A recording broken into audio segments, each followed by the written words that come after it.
They said the house was empty. They said it had been empty for 40 years. But when I walked inside, it breathed. I'm a real estate agent. Been doing it for 10 years. You learn to ignore the weird feelings old houses give off, the smells of rot, the groans in the walls. But 44 Caraway Street wasn't just old. It was awake. The air inside was heavy, like being underwater. I could taste dust and copper every time I breathed in. The front door had swollen from decades of damp, and when it finally gave way under my shoulder, it opened with a sound that felt like a sigh. A long, wet sigh. Inside, it was dim light fought to reach the corners. Wallpaper had peeled like dead skin. The smell of ozone clung to the hall, sharp and electric, like the air before lightning. I was there to take photos. That's all. The owner, some distant relative of the former family, wanted to sell the place fast. Just get it listed, he said. Don't stay after dark. He laughed when he said it, but his voice cracked halfway through. I walked from room to room, narrating to my phone like I always do. Living room, 12 by 15, original wood floors. My voice echoed back at me perfectly. Then again, a half-second late. I froze. Replayed the recording. It wasn't an echo. It was me, repeating my own words, but slower, softer. As if someone was standing beside me whispering them into the mic. I deleted the clip. Told myself it was a glitch, but when I looked up, every door in the hallway was slightly open, not wide enough to walk through. Just cracked, like something inside wanted to watch without being seen. Upstairs, the air got colder. My breath came out white. That's when I saw the handprints on the wallpaper. Small ones, child hands. Pressed into the paper, not in dust, but in soot. The smell changed again from ozone to burnt wood, and underneath it, faintly sweet. Like flowers left too long on a grave.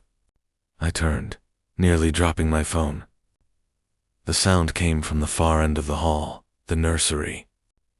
Every instinct told me to leave. But I'd already taken half the listing photos, and I needed this job. So I went in. The room was empty except for a small wooden rocking chair. Still facing the window, I took a picture. And just as the shutter sound clicked, the chair began to move. Slowly, forward, back. Forward, back. The house felt like it was holding its breath. And then from behind me a voice whispered, "Don't stop rocking her." I ran. I didn't even remember going down the stairs. My phone flew from my hand somewhere between the hall and the door. But I didn't care. The sunlight outside felt like it might burn that place off me. When I finally reached my car, I realized something. I still had my phone in my pocket. But it was off. Battery dead. And yet, there was a new recording saved on it. I pressed play. Then, my own voice. But not from earlier. Not from the listing. It said, living room, 12 by 15, original wood floors. And then, a second voice, the same one that had whispered upstairs, answered, "No. Nursery now." I didn't sleep that night. Didn't answer calls. When I finally gathered enough courage to check the photos, they were all the same. Every single image, the kitchen, the parlor, the stairwell, all showed the same scene. The nursery, the rocking chair, and behind it, something standing in the corner, too tall, too thin, its head brushing the ceiling. I brought the photos to my boss. He thought I'd edited them, told me to take a week off. When I went back, the listing had been pulled.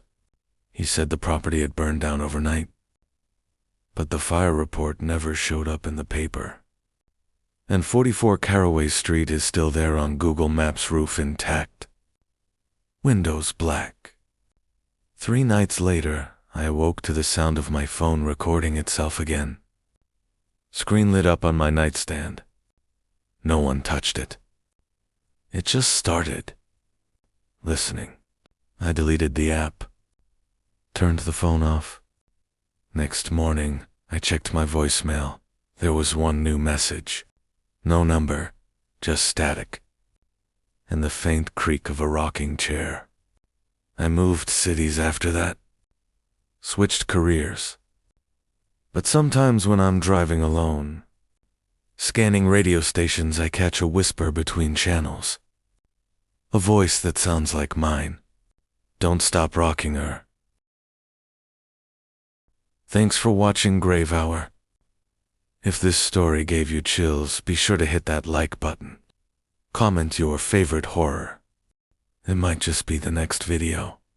Subscribe, the grave reopens soon. It's listening.